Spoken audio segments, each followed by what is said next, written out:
Visit Israel, and you'll be startled by how many colors you'll see. I don't mean the colors of the buildings or landscape. I mean the colors of the people. Black, white, olive, brown, and everything in between. Israel is a true United Nations. That's because Israel is a nation of refugees from everywhere. And more than half of them are from, are you ready? Arab countries. Over 850,000 Jews were expelled or fled from the Middle East and North Africa following the Arab countries' attack on Israel when it gained its independence in 1948. For over 2,000 years, these Jews had lived in the Arab countries of Morocco, Algeria, Tunisia, Libya, Egypt, Yemen, Syria, Lebanon, and Iraq, and in the Muslim but non-Arab countries such as Turkey and Iran. Today, they form over half of Israel's Jewish population. Many of these Jews from Middle Eastern lands look, well, just like other people from Middle Eastern lands, of darker complexion with dark hair. Other Jews migrated from North Africa.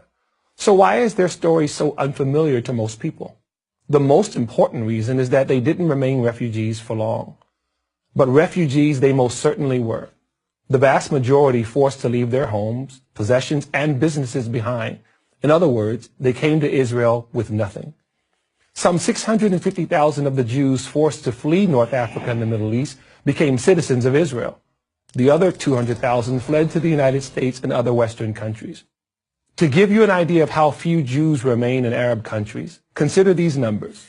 There were 150,000 Jews in Iraq in 1948. Today, there are less than 10. There were 140,000 Jews in Algeria. Today, there are less than 50. There were 75,000 Jews in Egypt. Today, less than 20. The pattern is the same across North Africa and the Middle East. Now contrast these forgotten Jewish refugees with the most celebrated refugees in the world, the Palestinians. How is it that the Jewish refugees are not even an afterthought, but the Palestinians are the longest lasting, most lavishly supported refugee population in the history of the world? The answer is purely political.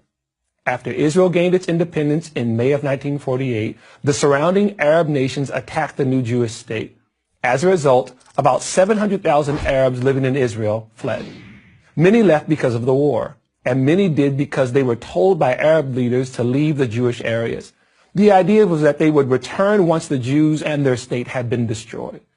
Khalid al-Azam, the Syrian prime minister in 1948 to 1949, admitted this Arab role in persuading Palestinians to leave. In his memoirs, he wrote, "Since 1948, we have been demanding the return of the refugees to their homes, but we ourselves are the ones who encouraged them to leave." That's how the Arab, later renamed Palestinian refugee crisis was created. In 1949, the United Nations formed UNRWA, the United Nations Relief and Works Agency for the Palestinian refugees, the largest and only long-term UN agency that was ever formed to deal with just one group of refugees. 70 years later, it still exists and still calls the Palestinians and their children and their grandchildren refugees. It has an annual budget of over $1 billion, funded mostly by the U.S. and the European Union. How much did the Jewish refugees who were expelled from the Middle East and North Africa receive from the UN? How much did Israel receive to help toward their resettlement? How much does it receive today? The answer to all three questions is the same: zero. So the next time you hear someone talk about the Palestinian refugees, ask them why they never talk about the Jewish refugees. And the next time you hear people talk about Israel being settled by Europeans, ask them if they've ever seen an actual picture of Israelis in color. I'm Dumisani Washington of Christians United for Israel for Prager University.